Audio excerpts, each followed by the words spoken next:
안녕하세요. 자, 오늘은 좀 흥미로운 소식을 가져왔습니다.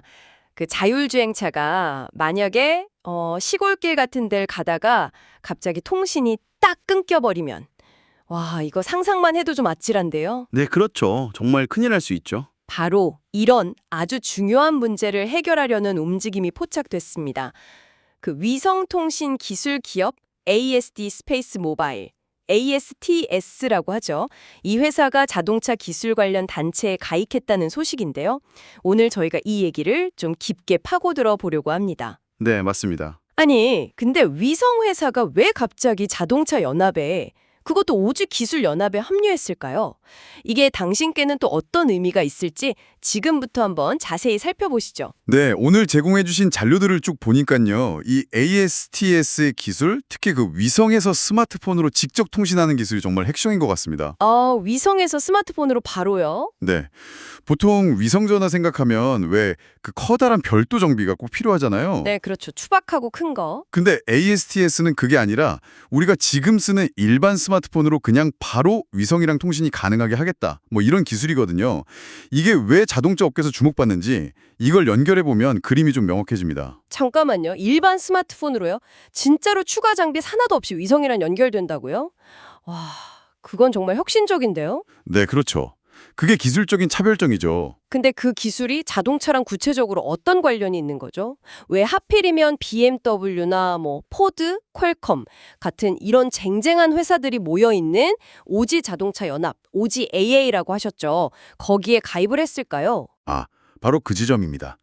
자율주행차는요, 이게 끊임없는 데이터 연결이 거의 뭐 생명선이나 마찬가지거든요. 그렇죠. 계속 정보를 받아야 하니까. 네. 도심에서는 뭐 5G 지상망으로도 충분할 수 있어요. 근데 문제는 고속도로 외곽이라든지 아니면 좀 외진 산간 지역처럼 기지국이 부족한 곳, 이런 데서는 연결이 팍 끊겨버릴 위험이 항상 있단 말이죠. 아, 통신 음영 지역 문제군요. 맞습니다. ASTS의 위성 네트워크는 바로 이 통신 음영 지역 문제를 해결해 줄 수 있는 거예요. 이걸 없애서 자율주행차가 이제 어디서든 안정적으로 데이터를 주고받고 또 정확한 위치 정보를 계속 유지하도록 도울 수 있다는 거죠. 아하, 그러니까 자동차가 달리다가 지상망 신호가 약해지거나 없어지면 자기도 모르게 위성망으로 착 전환해서 연결을 계속 유지한다? 뭐 이런 개념인가요? 네, 정확합니다. 사용자나 자동차는 거의 인지하지 못하는 사이에 매끄럽게 전환되는 거죠. 와, 이거는 단순히 뭐 길을 안 잃어버리는 수준을 넘어서는 것 같은데요. 예를 들면 농촌 지역 같은 데서 원격으로 차량을 관리한다거나 아니면 훨씬 더 발전된 형태의 차량 사물 통신, 그 V2X 서비스 같은 것까지도 가능하게 할 잠재력이 있어 보이는데요. 정확히 보셨습니다. 그리고 여기서 한 발 더 나아가서 봐야 할 게 바로 지상, 비상 네트워크 통합, 영어로는 TN-NTN 인테그레이션이라고 하는데요. 이 큰 흐름입니다. 지상 비상 네트워크 통합이요? 좀 어렵네요. 뭐냐면요. 쉽게 말해서 우리가 쓰는 휴대폰이나 자동차가 가장 신호가 좋은 망을 따라서 지상 기지국이랑 위성 사이를 아주 매끄럽게 자기도 모르게 오가는 그런 미래 통신 환경을 의미합니다. 아, 자동으로 최적의 망을 찾아서 연결되는 거군요. 네. ASTS가 이즈골이 5G AA에 가입한 건 특히 이 자동차 분야에서 이런 통합 네트워크를 현실로 만들려는 아주 중요한 발걸음이라고 볼 수 있는 거죠. 이 연합 활동을 통해서 뭐 기술 표준화 논의에도 참여하고 또 실제 도로 환경에서 기술을 검증해 볼 기회도 얻고요. 또 주요 자동차 회사나 통신 회사들하고 협력 관계를 만들 기회도 당연히 생기겠죠. 이야, 이게 기술적인 의미뿐만 아니라 사업적인 측면에서도 정말 의미가 크군요. 근데 자료에 보니까 최근에 그 스페이스X 스타링크 관련해서 약간 정치적인 논의들이 좀 있었잖아요.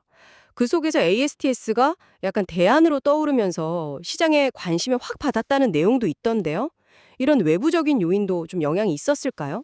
네, 뭐 그런 시장 분위기나 외부 요인도 분명히 투자자들의 관심을 끄는데 한몫했을 수는 있습니다. 뭐랄까, 기술적인 필요성 외에도 특정 기술이나 기업에 대한 의존도를 좀 낮추려는 그런 산업계 전반의 움직임 같은 게 있거든요. 그런 흐름 속에서 ASTS 같은 대안 기술이 더 주목받는 그런 배경이 될 수도 있겠죠. 그런 측면도 있겠네요. 하지만 역시 더 본질적으로 봐야 할 것은 아까 말씀드린 그 끊김없는 연결에 대한 어떤 강력한 필요성, 그리고 지상망과 비지상망, 즉 위성망을 통합하려는 큰 기술적인 흐름. 이 두 가지가 ASTS의 이런 전력적인 행보를 이해하는 핵심이라고 생각합니다. 결국 자율주행 시장이 커지면 커질수록 이런 위성 기반의 통신 인프라의 중요성은 더욱 커질 수밖에 없거든요. 네, 그렇겠네요. 자, 그럼 정리를 좀 해보면요. 이 ASTS라는 회사가 5G AA에 가입한 것은 단순히 회원사 하나 추가됐다 이런 차원이 아니라 앞으로 다가올 미래 모빌리티 환경에서 우리 위성 기술이 핵심 인프라가 될 수 있다. 이걸 딱 보여주려는 어떤 전력적인 포석이다. 이렇게 볼 수 있겠군요. 맞습니다. 아주 중요한 움직임이죠. 네, 통신, 음영 기억을 없애고 정말 어디서든 연결되는 세상을 만드는데 이 위성 기술이 필수적이라는 점을 보여주는 아주 좋은 사례 같고요. 결국 이것이 당신에게 중요한 이유는 앞으로 자동차 산업이 어떻게 변해갈지, 그리고 여기에 어떤 핵심 기술이 필요할지, 또 이런 분야에서 성장 잠재력을 가진 기업들이 어떻게 움직이는지를 파악하는데 아주 중요한 단서가 되기 때문이겠죠. 네, 그렇습니다. 그래서 마지막으로 이런 질문을 한번 던져보고 싶네요. ASTS 같은 이런 위성 기반의 끊김없는 통신 기술이 지금 얘기한 자동차 산업 말고 혹시 우리가 아직 상상하지 못했던 또 다른 분야에서는 어떤 혁신을 가져올 수 있을까요? 아, 다른 분야요? 예를 들면 어떤 게 있을까요? 글쎄요, 예를 들면 드넓은 바다 위라든지 항공 분야는 물론이고요.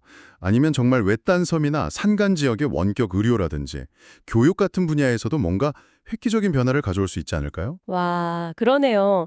통신이 안 되던 곳에 연결이 생긴다는 건 정말 무궁무진한 가능성을 여는 거니까요. 그렇죠.